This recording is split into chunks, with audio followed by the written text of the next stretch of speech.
தியானிக்கும்படி எடுத்துக்கொண்ட வேத வசனம் நீதிமொழிகளின் புஸ்தகம் 31ஆம் அதிகாரம். அவள் பிள்ளைகள் எழும்பி அவளை பாக்கியவதி என்கிறார்கள்.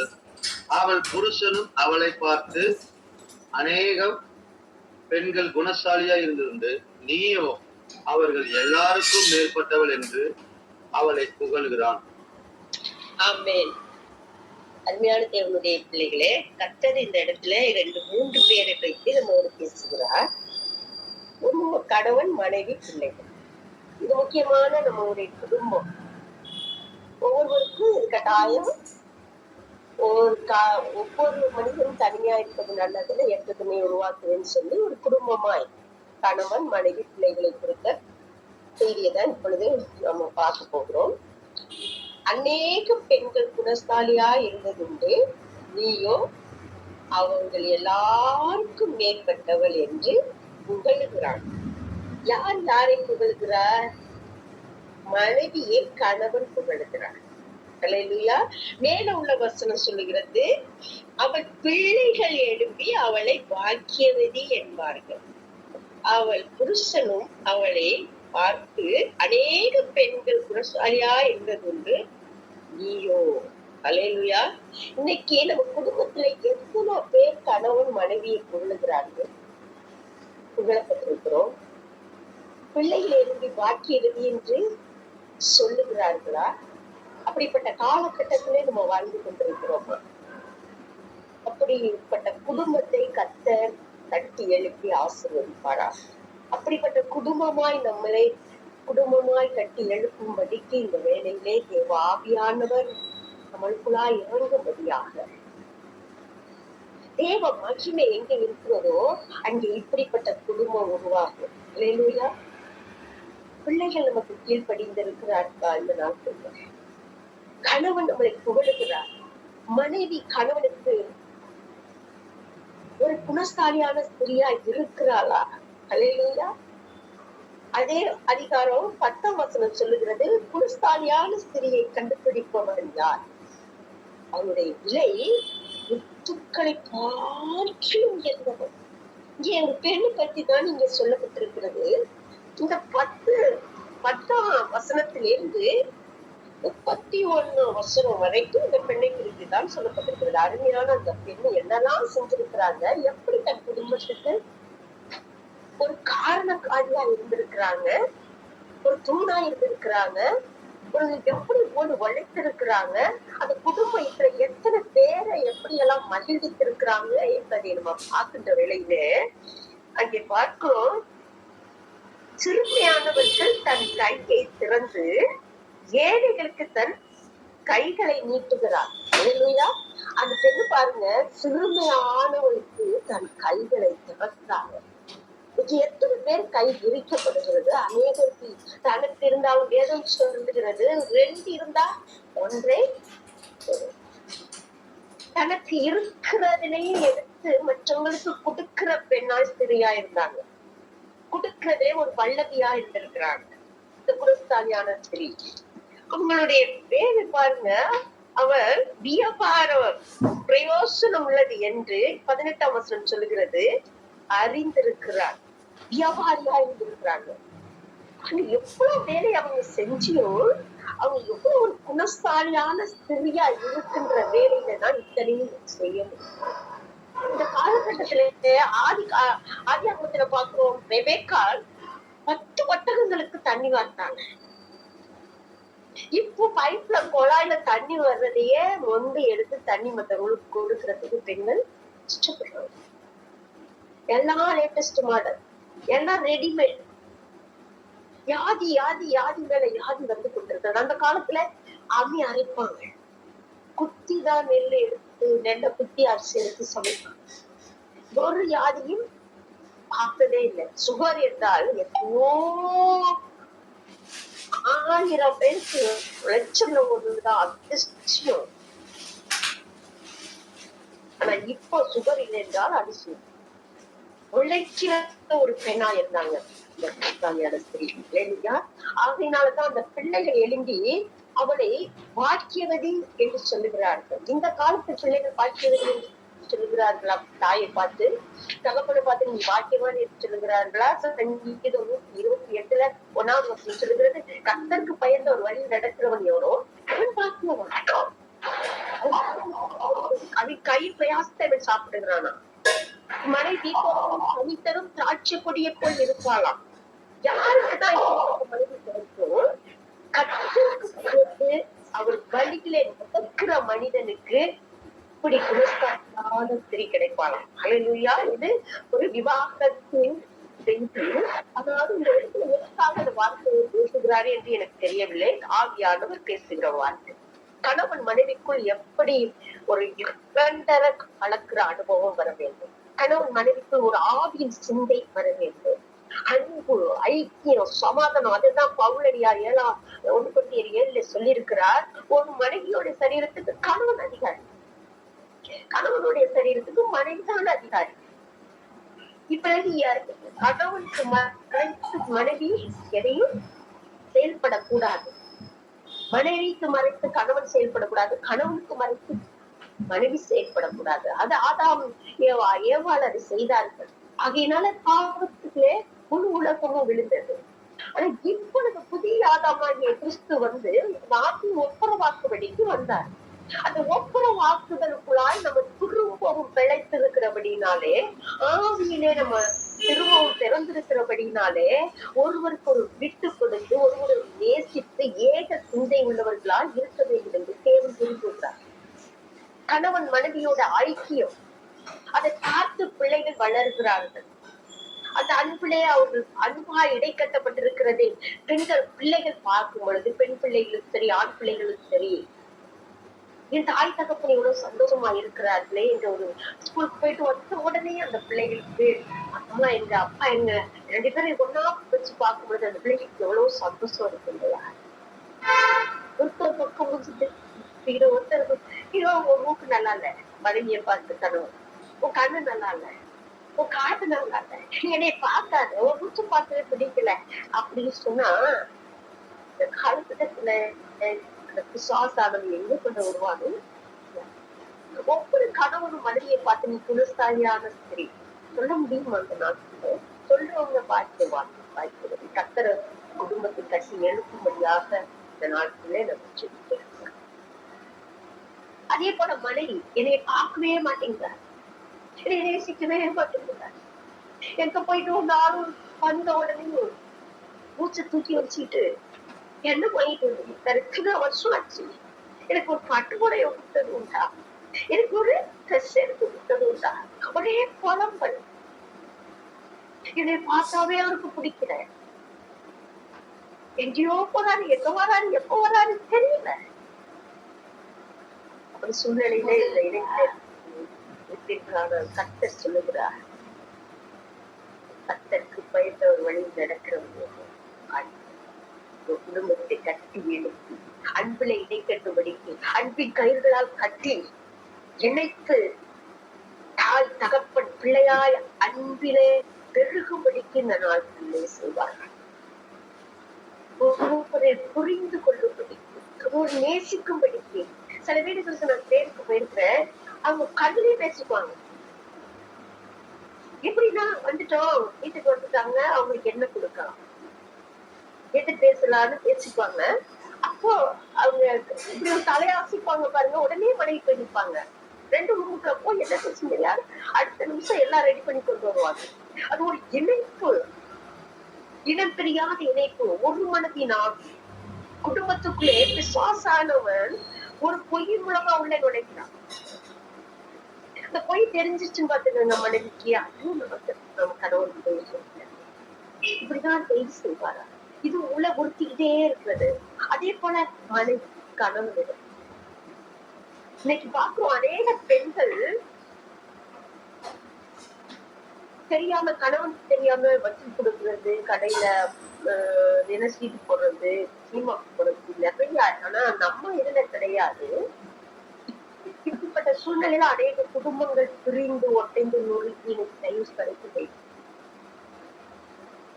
மனைவிக்கு தெரியாம எங்கேயோ போய் தயவு செய்து மனைவிமார்கள் கணவன் வீட்டுக்கு வரும் பொழுது நல்ல தலைவாரி சொல்லி அழகா அன்பா முகத்தை புன்முகமா வைத்துக் கொண்டு வரும் பொழுது வாங்க தண்ணி சாப்பிடுங்க கொடுத்து ஒரு இடைப்பாறு பண்ணிட்டு சங்கீதம் 128 அதான் சொல்லுது. என்ன சொல்லுது? ஒரு மனைவி வீட்டோரங்களை கனித்தரும் திராட்சை கொடியை போல இருக்கிறாள் என்று.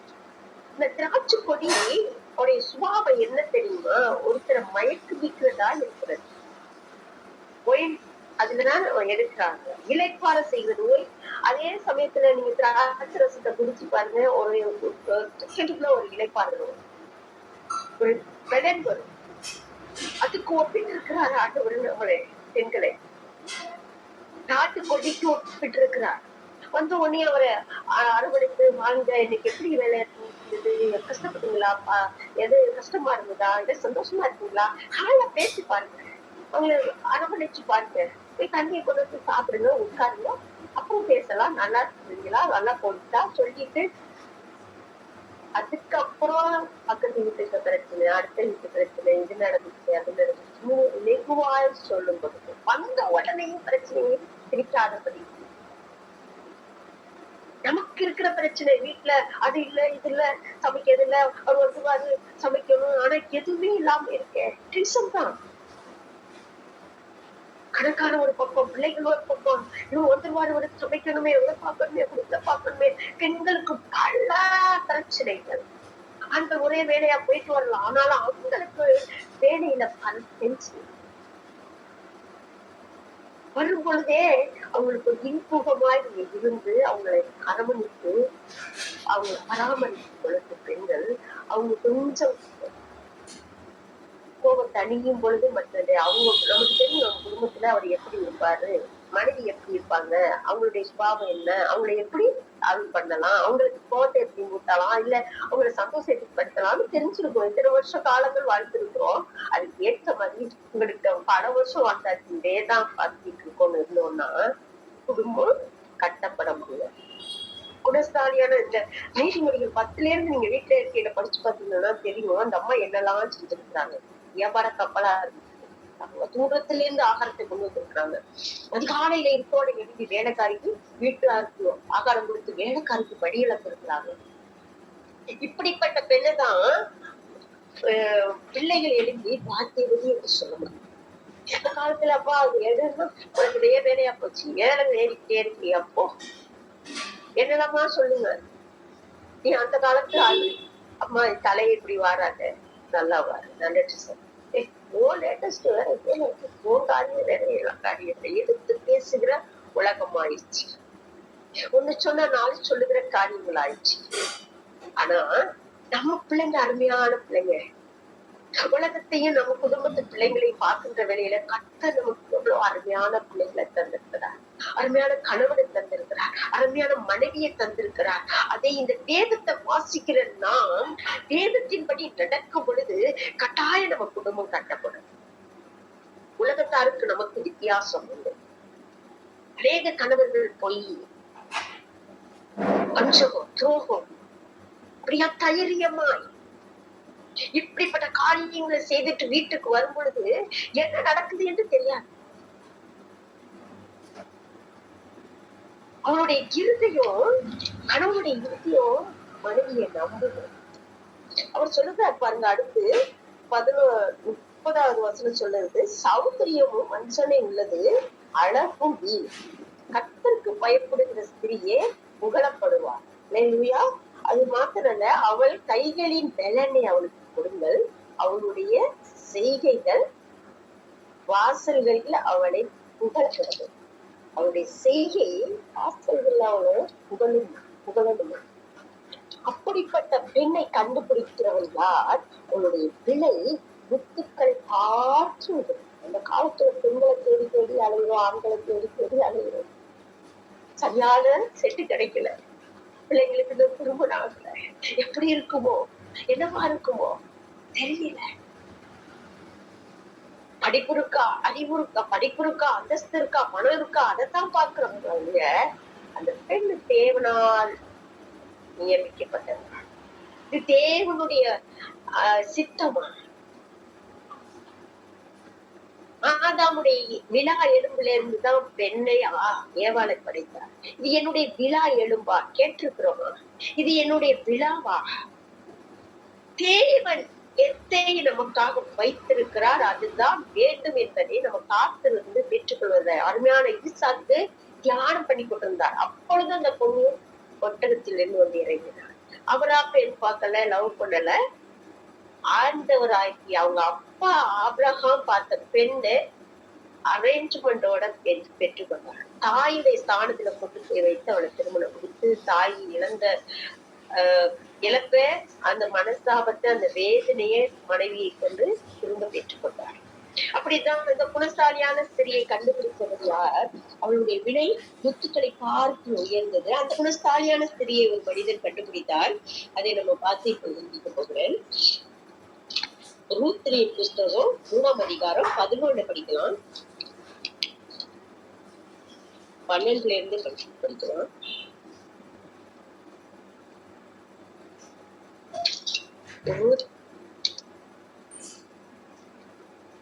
நானே படிக்கிறேன். அதற்கு அவன், மகளே, நீ கர்த்தரால் ஆசீர்வதிக்கப்படுவாயாக. நீ தரித்திரரும் ஐஸ்வர்யவானுமான வாலிபர்களின் பிறகே போகாததினால் உன் முந்தின நற்குணத்தை பார்க்கிறோம், உன் பிந்தின நற்குணம் உத்தமமாயிருக்கிறது. இப்போதும் மகளே, நீ பயப்படாதே, உனக்கு வேண்டியபடியெல்லாம் செய்து நீ குணசாலி என்பதே என் ஜனமாகிய ஊரார் எல்லாரும். அருமையான போவாஸ் இந்த குணசாலியான ஸ்திரியை கண்டுபிடித்தார். கர்த்தருக்கு பயந்த ஒரு வழி இருக்கிறது. இந்த 2வது, முதல்ல இந்த ரூத்துக்கு ஒரு திருமணம் முடிஞ்சு அது கணவன் இறந்து போவாஸ்லேருந்து நீண்ட பெற்றேருக்கு வரும் பொழுது மாமியாரோடு வந்திருக்கிறார். அந்த போவாஸ் கர்த்தருக்கு பயந்தபடினாலே இந்த ரூத்து மேல் ஒரு இறக்கம் வருது. அந்த ரூத்து ஒரு சாதாரணமான பெண் அவர் புகழ்கிறார். பாருங்க, முத்தின நற்குணத்தை பார்க்கிறோம். அவ என்ன செய்யலையா? வாலிபரும் ஐஸ்வர்யவான் பின்னாடி போகல, தரித்திரன் பின்னாடியும் போகல. இந்த நாட்டுல லவ் என்ற மோகத்துல விழுந்து அநேக பிள்ளைகள் அதுக்காக நம்ம சுகித்துக் கொண்டிருக்கிறோம். கர்த்தர் அதை கேட்டு திரும்ப பண்ணுவாராக. மாத்திரமல்ல, அந்த குணஸ்தாலியான ஸ்திரீ தன் மாமியாரை விடாம பிடித்து கொண்டு வந்து போவாசின் வயலுக்கு போகிறாங்க, கதிர் பொறுக்க. அன்னைக்கு பாக்குறாரு அந்த போவாசி அருமையான நற்குணசாலி மாத்திரல, குணஸ்தாலியான ஸ்திரீ. முந்தின நற்குணத்தை காட்டில அந்த கணவனுக்கு ரொம்ப நற்குணசாலியா இருந்திருக்கிறார். ஃபர்ஸ்ட் கணவன் அதை இவர் சொல்லி காட்டுறாரு. ஏன் ஜனமாகிய ஊரார் எல்லாரும் அறிந்திருக்காங்க. இவங்க குடும்பம் மாத்திரம் இல்ல, நம்மளை பத்தி ஊர்ல இருக்கிற ஜனங்கள் சாட்சி சொல்லணும், பக்கத்து வீட்டுக்காரங்க சாட்சி சொல்லணும், மற்றவங்க சாட்சி சொல்லணும். குணஸ்தாலியான தெரியும். ஹல்லேலூயா. இன்னைக்கு ஆண்டவருக்கு பண்ணுகிற வாக்குத்தத்தம், பயப்படாது, உனக்கு வேண்டியபடி எல்லாம் செய்ய, நீ குணஸ்தாலியான. இன்னைக்கு குணஸ்தாலனா எத்தனை பேர் இருக்கிறோம்? குணஸ்தாலியா எத்தனை பேர் இருக்கிறோமோ அத்தனை பேருக்கும் காத்தர் வாக்கு பண்ணுகிறார், நீ பயப்படாதே. இப்போது மகளே, நீ பயப்படாதே, உனக்கு வேண்டியபடி எல்லாம் செய்து நீ குணஸ்தாலி என்பதை என் ஜனமாகிய ஊரார் எல்லாரும் அறிந்திருக்கிறார். ஹல்லேலூயா. ஊரார் அறிந்திருக்கிற, ஜனங்கள் அறிந்திருக்கிற இந்த ரூத்துக்கு அருமையான ஒரு கணவன் தந்து, அருமையான ஒரு தோபித்து தந்து, அந்த வழியிலே இயேசு கிறிஸ்துவை பிரகடித்து தேவனாகிய கர்த்தர் உங்க குடும்பத்தையும், இந்த இணைப்புல இருக்கிற நம்ம குடும்ப அத்தனையையும் பிள்ளைகள் எழுதி பாக்கியவதி என்று சொல்லும்படிக்கு, கணவன் குணசாலி என்று புகழும்படிக்கு, அவன் சபை மூப்பர்களோடு இருக்கும் பொழுது பேர் பெற்றவனா இருக்கும்படிக்கு, இந்த வசனங்கள் அத்தனையும் நீங்க வீட்டுல இருக்கும் பொழுது படிங்க. அது ஒரு ஆச்சரியமா இருக்கிறதா. நம்ம அந்த ஆத்மத்துல கை வைக்கிறாங்களாம், கட்டுரை பிடிக்குதான் அவங்க கை.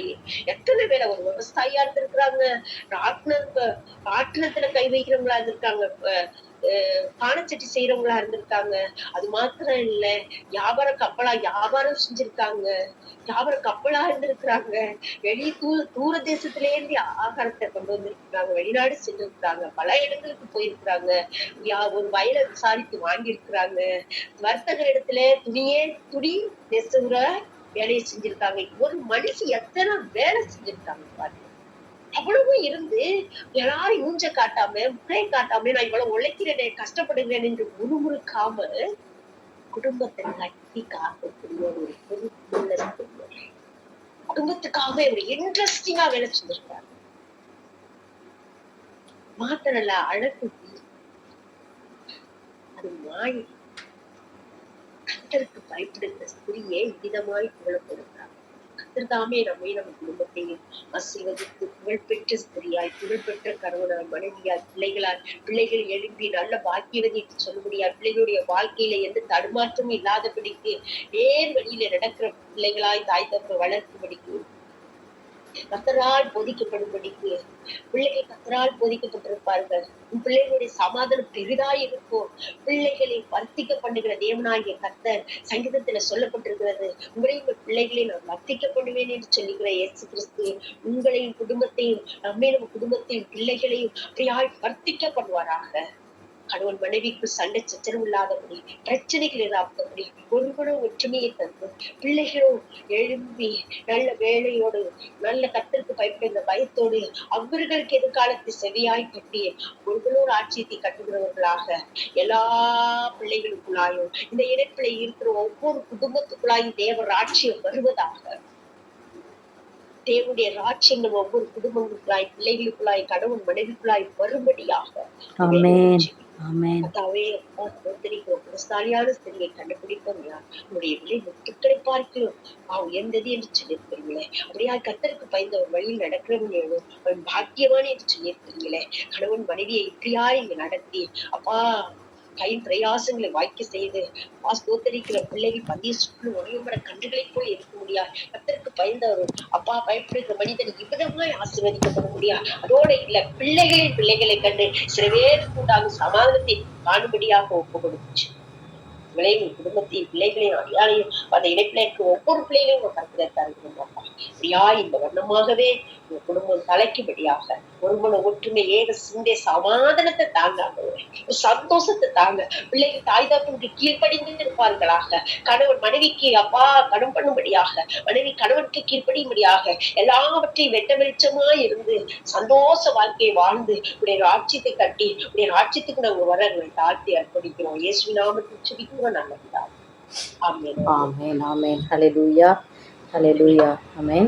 எல்லாரும் சேர்ந்து சொல்லுவோம். என் ஆத்துமாவே கர்த்தரை ஸ்தோத்திரி, என் உள்ளமே